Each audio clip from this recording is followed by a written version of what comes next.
have the longest dead-end road in the UK, and for this development, a little community at the end, there's only about a dozen people live there, Kinlochern. The road there will close from Monday to Thursday, 9 till 5, no amnesties, and on a Friday, 9 till 12:30 for all traffic. The consent on that was Highland Council. The common practice of applying for extensions to wind farms once an initial application is granted should be looked at with contempt.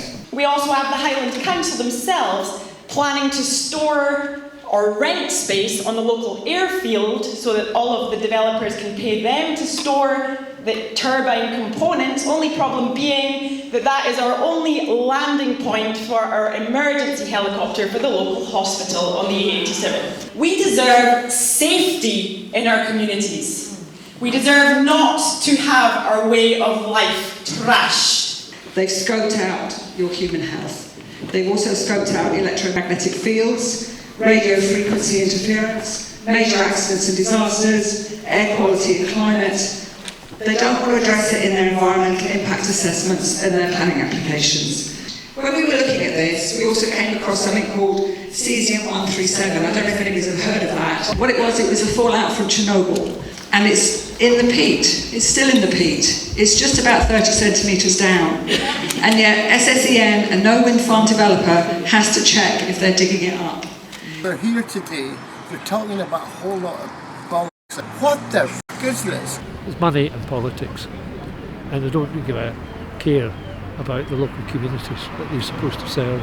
Too often, the net zero agenda overlooks the real and immediate concerns of rural communities. It disregards the impact on our local economies, our jobs and our quality of life. As community councils, we are on the front lines. We hear the concerns of our residents, we see the effects of these policies on the ground, and we are fighting, and literally we are fighting for the future of our communities.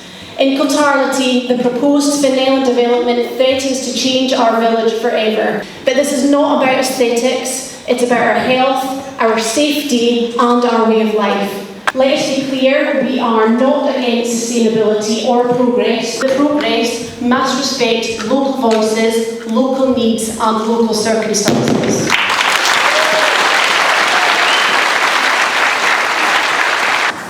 The cobalt monkeys are here. They're saying this is really going to work.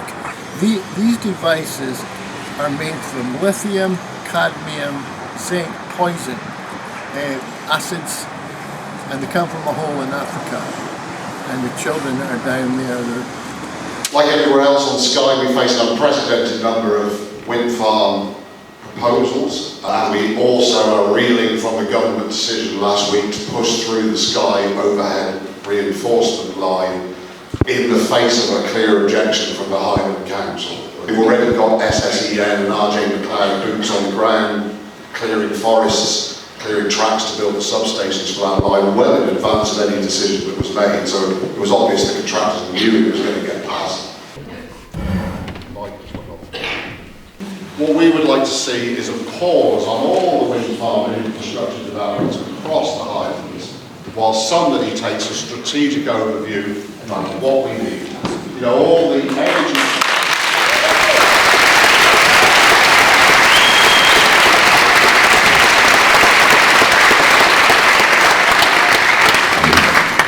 Energy system operator predicts we're only going to need 11 gigawatts of power in Scotland by 2050, and we've already got 20 gigawatts. Anything beyond the 11 gigawatts we need, that is a political, financial, commercial decision. The sheer numbers of folk arriving here would suggest that feelings are fairly unanimous that what's happening is wrong.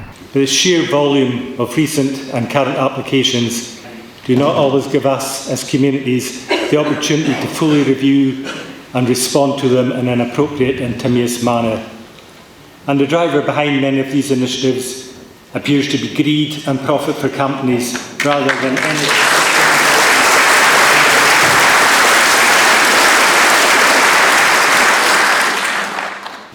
We therefore suggest that it's time for the governments to pause and take stock. Stop and think, introduce a moratorium on such further large-scale developments in Scotland.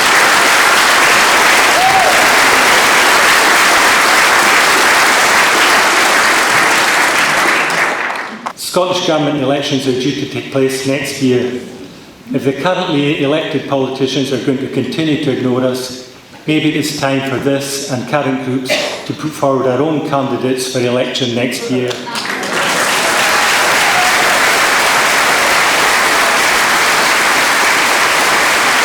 As a community council, we never ever imagined that we would need to monitor and prepare responses to planning applications across the wider Highlands. Our belief is that community councils need to come together to support each other and respond appropriately to all applications, regardless of where they are. Certainly up against it, because you're up against the Highland Council, I believe you're up against the Scottish Government and the UK Government. We're going to look at whether we can pull together some consensus statements, concrete statements that we can put to the floor for a vote that can then be taken forward. I think it's a fairly unanimous idea that we are being sidelined and that we need a stronger voice. I think we have a fairly unanimous show of hands here.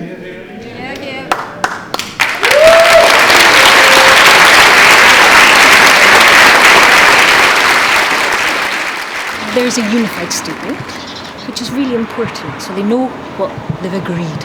We can now take that, the next step is to take that to our MPs, our MSPs, and say, look, this is what we need in the Highlands. We need this to be addressed, and we're looking to you to sort it. To know that the community councils that were represented here, 52 of them representing 72,000 people, that just is refreshing. That's a big message to the government, to the Highland Council. This is probably the biggest meeting Beauly's ever seen. So I said during the debate in Westminster that the Minister, replying to the debate, and indeed the Scottish Government, would do very well to lug in and see what was said just now in Beauly. I did see one MP here, so I don't know whether others or not. Hopefully they will take note and hopefully they'll start to address some of our concerns. Would you be willing to support a moratorium on this?